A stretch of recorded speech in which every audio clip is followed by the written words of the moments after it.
গর্ভাবস্থায় কবার পেটের ইউএসজি বা ছবি করাবেন?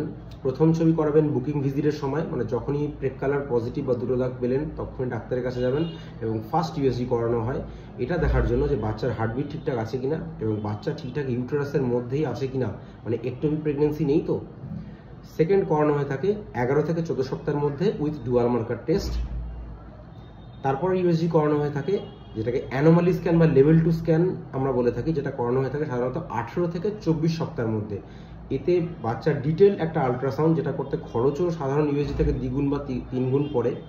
এতে দেখা হয়ে থাকে বাচ্চার সমস্ত অর্গ্যানস ঠিক আছে কিনা, মানে কিডনি, হার্ট, ব্রেন, হাত পা, এগুলো সমস্ত বিভিন্ন রকম অর্গ্যানগুলো ঠিক আছে কিনা।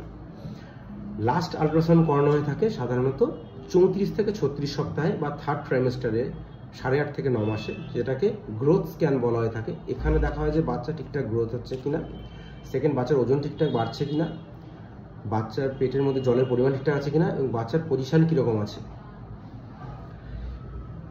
এবার বলে রাখি, এই কটা ছবি তো করানো মাস্ট, কিন্তু যাদের ক্ষেত্রে হাই রিস্ক প্রেগনেন্সি বা অন্য কোনো প্রবলেম হচ্ছে, যেমন অনেকের হয়তো বাচ্চা নড়া বুঝতে পারছে না, বা যারা হয়তো পেটে যমজ বাচ্চা ক্যারি করছে, বা যাদের হয়তো বাচ্চাদের কোনো টিউমার আছে, বা যাদের হয়তো আগে বাচ্চা পেটের মধ্যে মারা গিয়েছে বা বারবার মিসক্যারেজ হয়েছে, এইসব স্পেশাল সিনারিওতে কিন্তু অনেকবার বেশি ইউএসজি করতে হতে পারে।